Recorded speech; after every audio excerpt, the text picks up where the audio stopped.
Hi, everyone. This is Catherine Adams and Elizabeth Wallace, and you're listening to Binary System Podcast number 209. And tonight we are recapping Welcome to Night Vale number 161, The Space Race. Woo, the first episode of 2020. And they started out with a little bit of information saying that this was going to be the last live tour they would do with Cecil. Liz was like, hang on, wait a minute, stop. Whoa. So we had to go take a listen to the announcement post that they had made a little while ago that we decided we didn't need to hear, but obviously we did. Yeah, so Cecil, what he said was, they've been doing this podcast for 6 years. He really loves it. He said, don't get too freaked out. He's still going to be doing the podcast.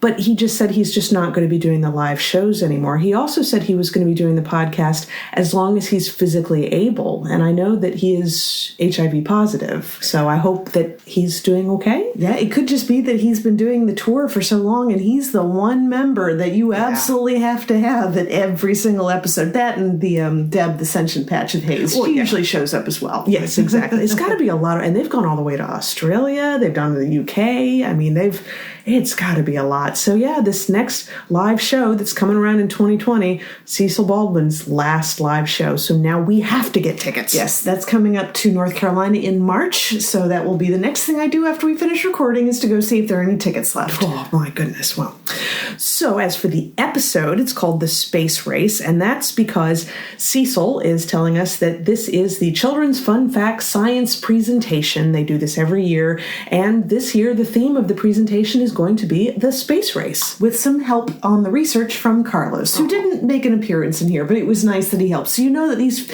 are really backed up by fact, all this information we're getting. Yeah. Now, what I hadn't realized with the space race, the kind of inspiration for the space race way back into the 1700s was based on how many people in Luftnarp hated the moon. Yep, there was a big party in 1782, and they were all discussing their hatred of the moon, and they started trying to display how much they hated the moon by throwing things at it, which didn't really work, and in fact, it led to some injuries because, throwing knives. Right, exactly. And so they decided they were going to make it into a competition. Whoever could actually send something to the moon to actually show how much they hated the moon, the person who did it first would obviously hate the moon the worst, and that's why it's called the space race. There you go. God. Yeah. Anyway, it's pretty ridiculous, but so that's what the whole episode's going to be about.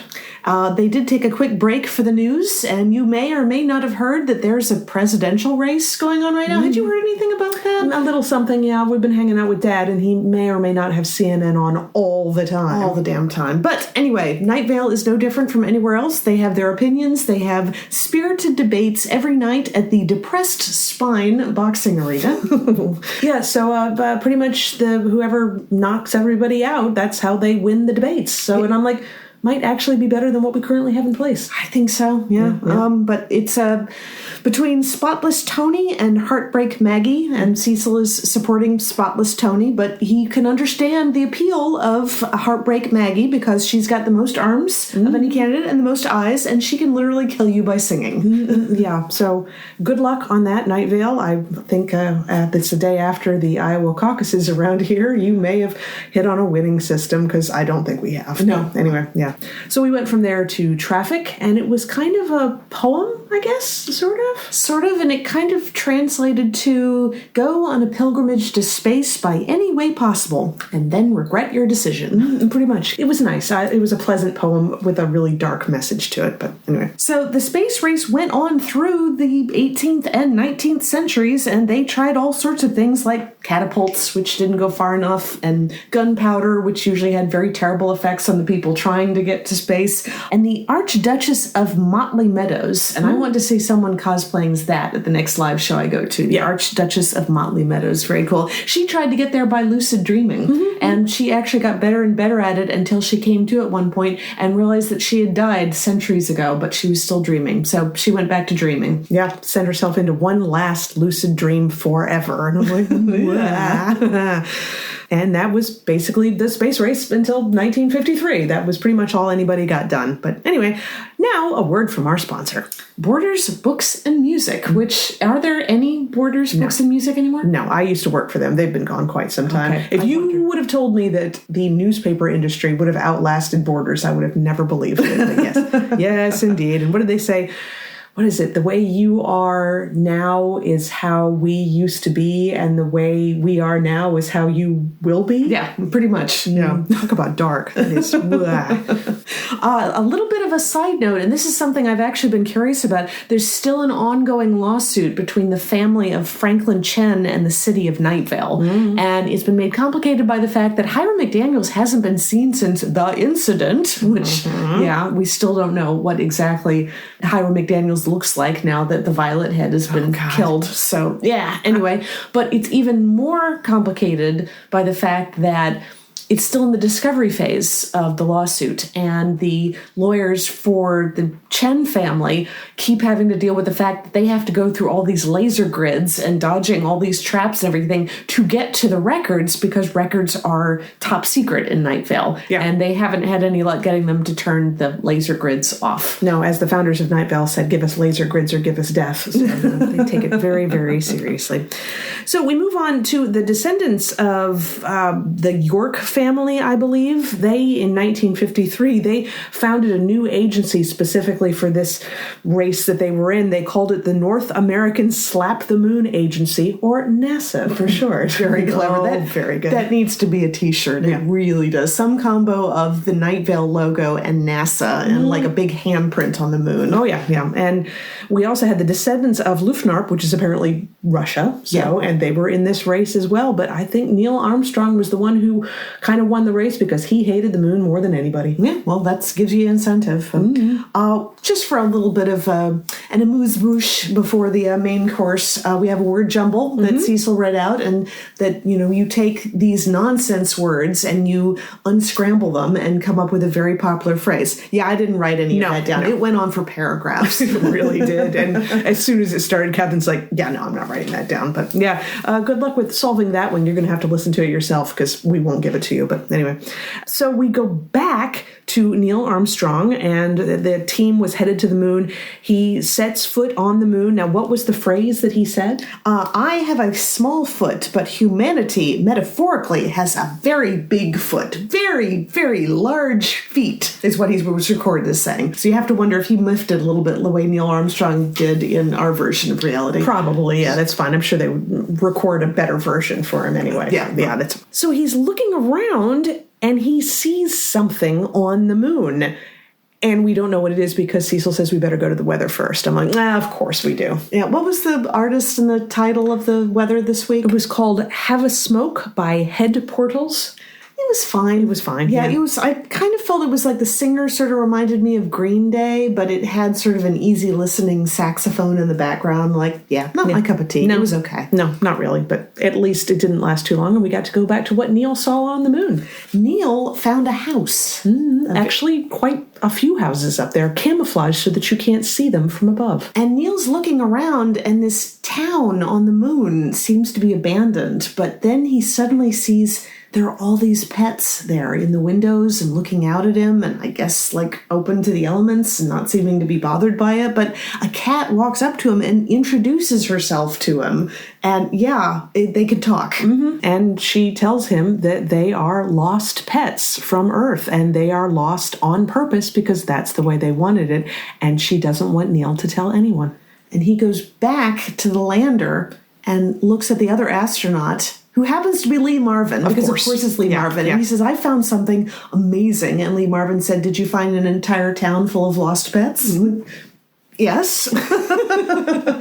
And Lee Marvin says, well, we probably better keep this to ourselves. And they do, and they never told anybody until now. Well, they didn't. Cecil did, but Cecil tells everybody everything. Well, yeah, but I mean, the way he phrased it says, and, he never told anybody, and neither did Lee Marvin. No one has ever heard that story. Good night, Night Vale. That's it. Hang on. Yeah. How did you find out? I love that it's the Children's Fun Fact Science Corner, and basically they told you what happened to the pets that you've loved in your life and lost. They're living happily on the moon because that's where they wanted to be. The variation on we sent them up to a farm. Pretty much. Yeah, anyway, so that was it. That was the end of the episode. We're all done. So crazy. Surprise. Yeah. Except for 4 minutes of a preview of the Orbiting Human Circus of the Air, which we did not listen to. Which I'm sorry, I still don't care. I probably should listen to more, but, I think I think I listened to 2 episodes, maybe 3, and it didn't grab me at all, so I haven't found any reason to go back to it. I have too many podcasts to catch up with. Me too, yeah, which, oh man, yes, that's the kind of problem you want to have. So many great podcasts. Oh my God, I love No Such Thing as a Fish. I mean, I'm listening to it, the whole thing again, like going back through it. I have tons of podcasts to listen to. What am I going to do? I'm going to listen to something that I've already heard most of the episodes twice. Well, I'm kind of doing the same thing with My Dad Wrote a Porno, so I started that one from the beginning. And then, of course, Pop Culture Happy Hour, which, if you've never listened to that one,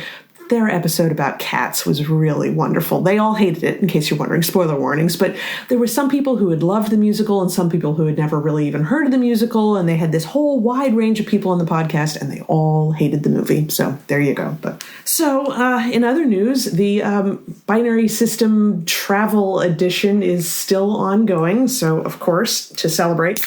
There we go. Because it's 5 o'clock somewhere. Yes, exactly. So we're having a beer because Catherine and Nathan flew down from North Carolina, and I'm going to head back to San Diego. So there you go. Yeah, we're all spending time in the same time zone for 36 hours, I think, something like that. Pretty much. Yeah, pretty much. That's all right. That's all right. But yeah, got Cricket the cat, who is sitting here glaring at me because I'm not paying attention to her, and I'm going to take her on the plane tomorrow. So that'll be interesting. But anyway. But yeah, so I think things are going rather well with the fam. I think that everyone's healing up, doing nicely, I think. Yeah, I think so. Things are approaching normal, I guess. So but I mentioned that to Hannah, and Hannah said, "Oh, don't do that." No, sorry. Knocking wood, ah!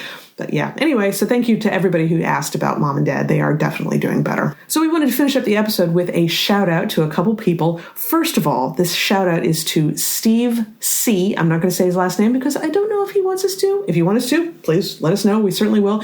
He actually donated to our Buy Us a Coffee fund that is on the podcast page. You can see it when you go to PixelatedGeek.com. Click on any episode. There has been a little button there that says Buy Us a Coffee, and no one ever has until Steve. So thank you, dude. That was really awesome of you. We can technically say people are paying us for our work now. Yes, exactly. And there's so many things that it can go to. I mean, we've got server fees, hosting charges. I would love to update my equipment at some point because currently I record on my phone.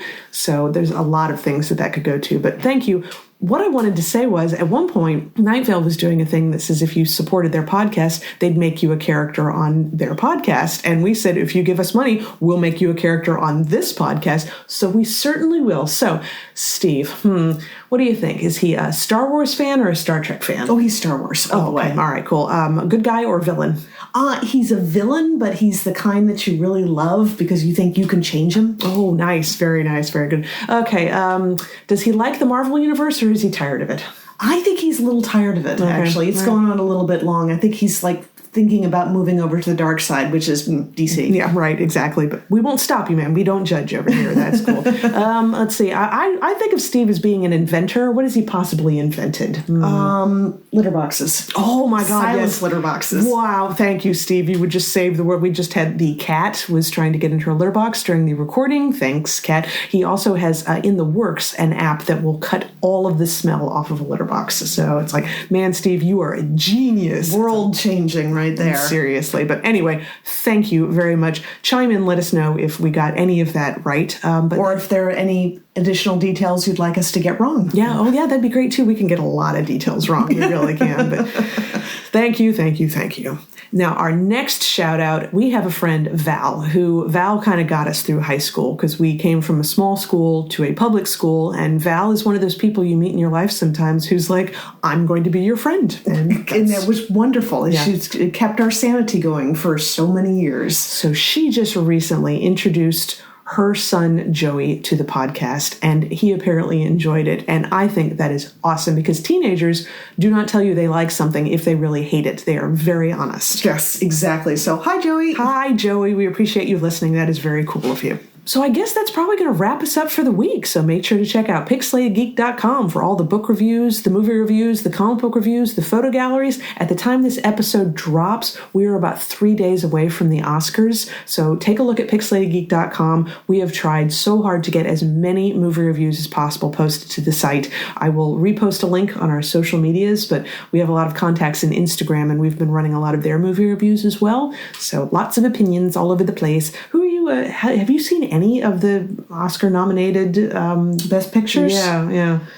Crap, what are the 9 that are up? Okay, let's see. We've got Little Women, 1917, Ford versus Ferrari, Joker, Once Upon a Time in Hollywood, Parasite, The Irishman, Jojo Rabbit, and Marriage Story. I've seen The Irishman. I've seen none of them. Would you even recommend me trying to do The Irishman? No, I didn't. A lot of people are saying it's wonderful, but I'm like, man, it was 3 hours long, and I've said it before, it's a Martin Scorsese movie starring Al Pacino, Robert De Niro, and Joe Pesci. You've seen this movie. You really have. And also, they de-age everybody, and it's a little ridiculous, you know? Well, Nathan's really curious about the 1917 one, so we might actually end up watching that. Yeah, if I get a chance. I mean, Joker has been nominated for...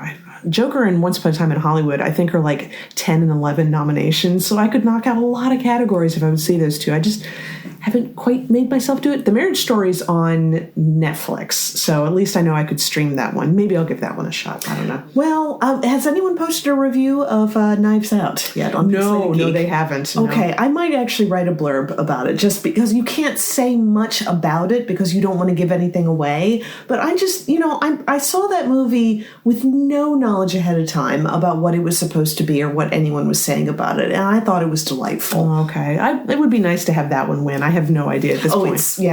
A lot of people said there's no chance it's going to win, but they thought it was great that it was nominated. Okay, well, anyway, PixelatedGeek.com, and feel free to shout out in the comments what you want to win, but we'll have a list of the winners next week as well. But all that and more, PixelatedGeek.com. So what are we going to do next week? No idea. We were just talking about the fact that there's at least 2, maybe 3 live shows that Welcome to Night Vale has released as recordings that we haven't listened to. So maybe at some point we could do that. Yeah, definitely. But I'm sure we'll find something in the nerd world to talk about. So one way or the other, we will talk to everybody in 1 week. Talk to y'all later.